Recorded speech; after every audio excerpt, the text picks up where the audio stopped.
Look today at graphing trigonometric functions. We're going to graph y equals sine x, y equals cosine x, and y equals tangent x. See how they behave between 0 and 360 degrees, and how we can extend that beyond 360 degrees in both a positive and a negative direction, which is actually not too bad. Once we've established what these three curves look like, they are very cyclical. They're periodic, which means they keep doing the same thing over and over again. They go in cycles, and there's a real pattern to them. So we just keep repeating the same thing in slightly different ways. So if we have a look at the things we know, let's have a quick recap. We know our four quadrants, A, S, T, C. That represents what is positive in which of those four quadrants. Of course, our first quadrant is 0 to 90. Second quadrant is 90 to 180, 180 to 270, and 270 to 360 in the third and fourth respectively. That's where all sine, tangent, and cosine are positive in those four quadrants respectively as well. If we're going to graph y equals sine x to start with, and what we'll see as we go through is that the cosine curve is actually based on the sine curve, and the tangent curve is actually a ratio of those two other curves to one another, and it looks a little bit different. But let's think about where we start with our unit circle. By the way, our unit circle is something like this. It has a radius of 1, and we go form different triangles in that. Different right angled triangles. It's got a radius of 1, and we start forming some trig ratios in all four quadrants that way. That's in the previous lesson we did. Now, if we think about what's happening with sine as we rotate around here, well, to start with, the sine of 0 is 0. Okay, we think in our triangle down here, sine of 0 would be where we're down here, where we're at 0 degrees, and that's where we have no height to our triangle, no opposite, where our opposite is 0 if you'd like, so our sine ratio is going to be 0 over 1, which is just 0. And we get up to the point at here at 90 degrees, where our sine ratio is 1 over 1, because our opposite has now become 1. We have a vertical line, and so our sine ratio at 90 degrees ends up being 1. If we look at our exact values in between, 30 degrees is a half, 45 degrees is 1 over root 2, and root 3 over 2 for 60 degrees, which are 0.5, 0.7, and 0.86 respectively, we end up with a curve that looks a little bit like this. Okay, and it has a maximum value turning point at 90 degrees. And we're going to see what happens at 180, 270, and 360 degrees as well. And you'll see there's a real pattern to these things. Now, when we get over to 180 degrees, we're over here. We're back where we started from, but about to head into the negative values, about to head into the third and fourth quadrants. By the way, that's where we're rotating in this direction. Okay, we're rotating around in an anti-clockwise direction on our unit circle there.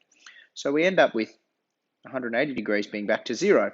And our exact values in the second quadrant do the exact same thing. Our exact values of 120, 150, and 135 do the exact same thing here. And we end up with a curve that is symmetrical. So for the parts of the curve that I've drawn here, there's symmetry here, around 90 degrees, okay? Which we can see when we looked at our unit circle as well. What's going to start happening when I go into the third and fourth quadrants? Well, pretty simply put, exactly the same things. Down at 270 degrees here, when I'm pointing to the bottom down here, I'm in the same place that I was with this green line pointing upwards, but I'm now negative, okay? Because I'm a vertical line that is now pointing downwards. I'm at -1, so my sine ratio, my sine of 270 is -1 over 1, which is -1. I'm down here.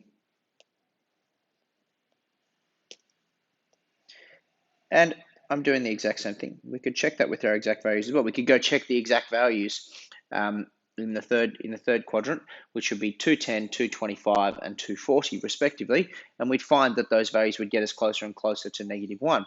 And in the fourth quadrant, we do something very similar. We end up coming back to 360 degrees. Because at 360 degrees, we are back where we started from. Okay, we have made a full rotation. We've made a full curve here, or if you'd like, we've made a full wavelength. So there's some words that we use to describe this.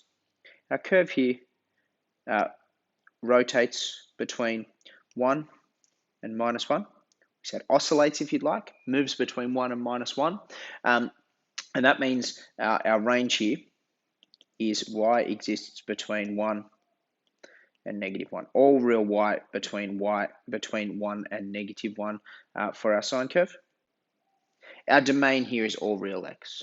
Okay, all real x. This continues on infinitely because I could go do this up to 450 degrees and 540 degrees, and I could continue infinitely in a positive and a negative direction here, and it would continue to look this same way. So that's what we end up with in terms of our range and domain. We've already talked about that, the fact that this is an oscillating around this midline. This is the midline here. Okay, this is our midline. And our curve is oscillating between those two values. It goes as high as 1 and as low as -1. So therefore, we call the amplitude 1. Okay, we call the amplitude here 1. And what that's got to do with is the fact that we're graphing y equals sine x. It's actually, our amplitude is actually whatever number is in front of sine x there. If you've got just one sine x, our amplitude is going to be 1. Our curve is going to go as high as 1 and as low as -1. Now, at the same time, I've also got a constant value that I'm adding or subtracting at the end of my curve there. That will tell me where my midline is. Now here, if we had a look at it, we've already decided that our midline is right in the middle here. It's at y equals 0. So that's just because we've got a constant value of 0 for our curve that we've graphed here. It's just plain old, I like to call it vanilla sine x. We haven't made any adjustments or shifts to it, which means that our constant value there is just 0. So I hope that makes sense for a sine curve. And what we'll see is we can continue that infinitely in both directions. Let's have a little look what that might look like. If you think about what our sine curve is going to look like if we extend that beyond 360 degrees, well, we know that this is what one wave looks like. It goes as high as 1 and as low as -1.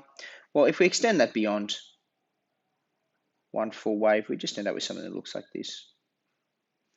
And in 720 degrees, we've made 2 full waves. And if we go backwards here, there's 1 full wave and 2 full waves. And at any point here, we're always oscillating between -1 and 1. So you can see my last one here is a little bit low.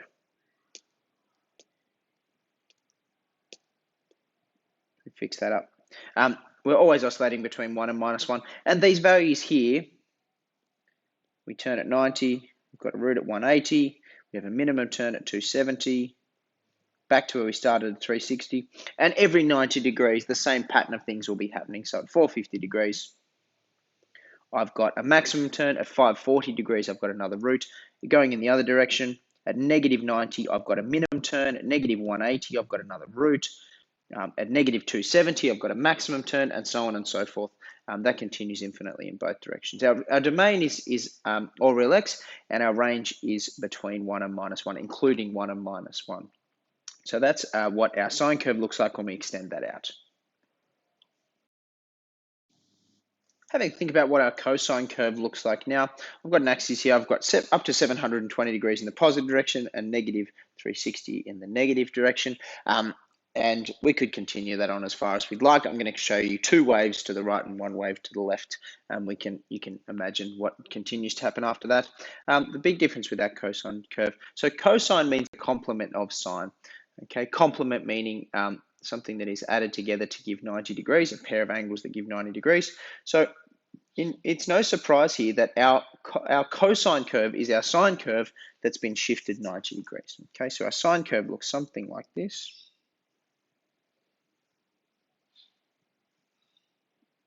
That's something of what our sine curve looks like. So if you'd imagine, if I take that and shift it 90 degrees, okay, or in what I've done here is I've started my my curve 90 degrees later, that's what our cosine curve looks like. So it's going to look something like this when I graph it. We start at 1. At 90 degrees, I hit 0. At 180 to 270 in quadrants 2 and 3, I'm negative. That's where sine and tangent are positive. So that's where cosine is negative. And then up to, in quadrant 4 there, up to 360. I come back to where I've started, and I'm positive in quadrant 4 for cosine. My highest value is 1. My lowest value is -1. So again, my range for this curve will be all real white between 1 and -1. For our second oscillation here, does the exact same thing and ends up back at 720. We've made 2 full rotations here. In a negative direction, it's a cosine curve is an even function, so it's symmetrical in the y-axis. A sine curve is an odd function, so it's got rotational symmetry. If you go back and have a look at the sine curve, you'll be able to see that. And at -90, I'm back to 0. -180, I'm down to -1. And back up at -270 and -360 respectively. Again, always rotating, always oscillating between +1 and -1. That's where my turns occur. And once again, I've got the same types of things happening. Every 180 degrees, I'm going to have a turning point. And every 180 degrees, I'm going to have a root as well. Now, those turning points alternate between a maximum and a minimum turning point, but they are still a turning point nonetheless. So that's what our cosine curve looks like. That's y equals cosine x. Same things here. Our amplitude is our number that is in front of cosine x.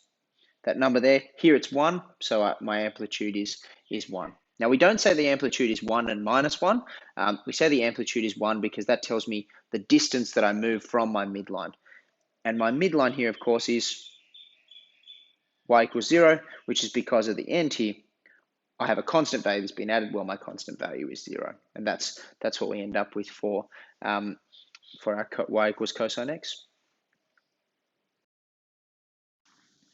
All right, for our tan curve here, I've actually just gone and drawn it straight away, and I'll explain why it looks the way that it does. It has some similarities to the sine and the cosine curves, but it is very different at the same time as well. So you'll notice we start at tan of 0 is 0. The reason that y equals tan x looks the way it does is because tan x as a trigonometric identity, what we're really graphing here is y equals sine x over cosine x. Okay, so that's where that's what tan x actually is as a trigonometric identity. Now, what that means is wherever sine x equals 0, tan x equals 0, because we're going to end up with 0 over something else is going to give me 0, and wherever cosine x equals 0, we're going to have a problem. Okay, we're going to have an asymptote. We're going to have an undefined value of 1 over 0, which is undefined. That's where we have the asymptotes. That's our red dotted lines. So these points here, okay, that one, and that one, and this guy here at 360, those are where sine x equals 0. And if you go overlay a sine curve on top of this, use graphing software to put tan x and sine x on the same graph, you'll see that wherever a sine curve is 0, a tan curve is also at 0. And in the same way, wherever we have these asymptotes here, got one there, got one there, got one there, and we've got one there, that's where cosine x equals 0, because we end up with something over 0, which is an undefined value, which is where we have an asymptote. We again obey our all stations to central here. If we look at it, this is quadrant 1, quadrant 2, quadrant 3, and quadrant 4.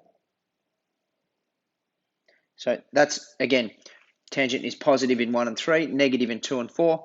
We've got that here. If we go backwards, thinking between 0 and -90 degrees, well, this is back into quadrant 4 here.